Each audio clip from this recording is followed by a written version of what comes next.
இன்றைக்கி நமக்கு வறுத்தரைச்ச சிக்கன் குழம்பு எப்படி செய்கிறதுன்னு பார்க்கலாம். அதுக்கு தேவையான பொருட்கள் 1/2 கிலோ சிக்கன் எடுத்துருக்கிறேன்.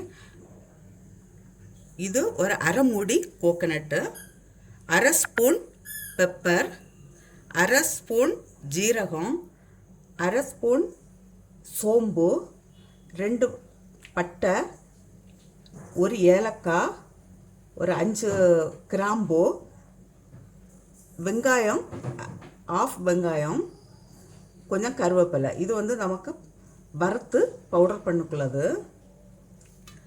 இதில் 2 வெங்காயம் கட் பண்ணி வச்சுருக்கிறேன், கொஞ்சம் கருவேப்பிலை, ஒரு பீஸ் இஞ்சி, ஒரு 5-6 பல் பூண்டு, ஒரு தக்காளி, 1/4 ஸ்பூன் மஞ்சள் தூள், 1 ஸ்பூன் தனியா பவுடர், 1 ஸ்பூன் சில்லி பவுடர். இப்போது இதை வறுத்தரைக்கலாம். இப்போது ஒரு பேன் வச்சு நான் கொஞ்சம் கோகனட் ஆயில் விடுறேன், ஒரு 2 ஸ்பூன் போல்.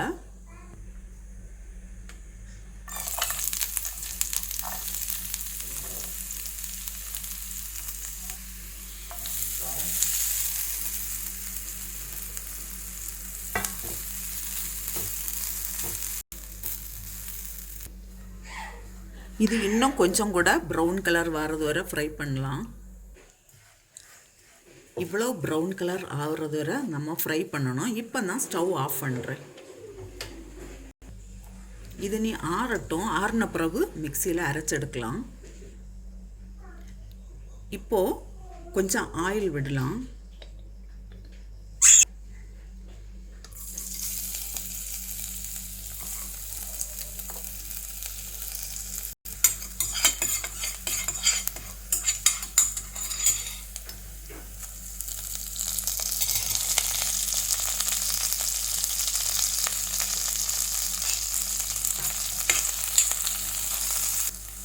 வெங்காயம் வதங்கிறதுக்கு நான் கொஞ்சம் சால்ட்டு சேர்க்குறேன்.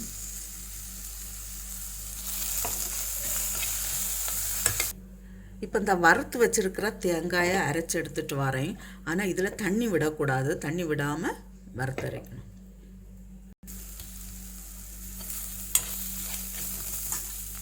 இப்போ இந்த மசாலா போடுறேன். இப்போ தக்காளி,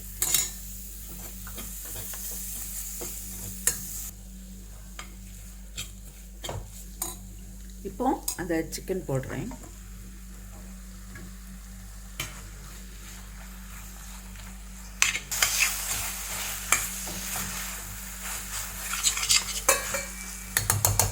இப்போ இதை மூடி வச்சு வேக வைக்கலாம் ஒரு 10 நிமிஷம்.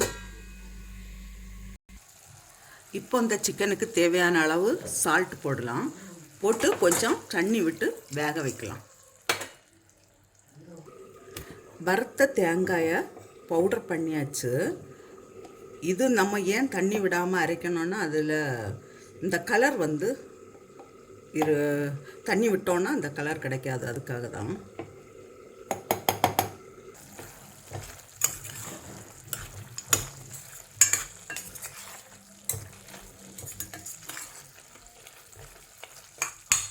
இப்போ இதில் நான் அரைச்சி வச்சுருக்கிற தேங்காயை போடுறேன்.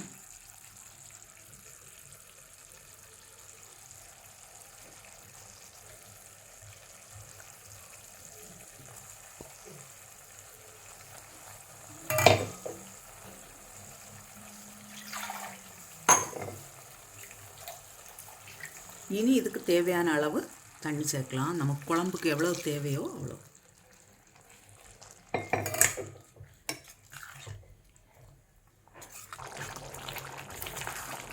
இப்போது சிக்கன் ஆயிடுச்சு.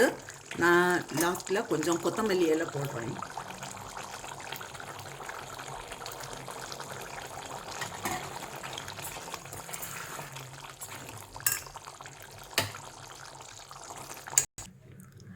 வறுத்தரைச்ச சிக்கன் குழம்பு ரெடியாக இருக்குது.